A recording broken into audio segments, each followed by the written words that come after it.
na ipinatalo mo kay Sister P.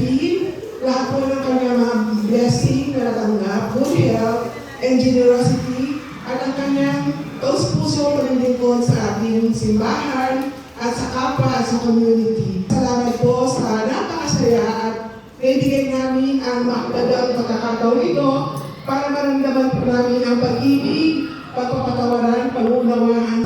Isang napakahalagang pagkakataon, Panginoon, na may share namin sa bawat isa sa amin, lalo na sa aming Ministry ng Rector.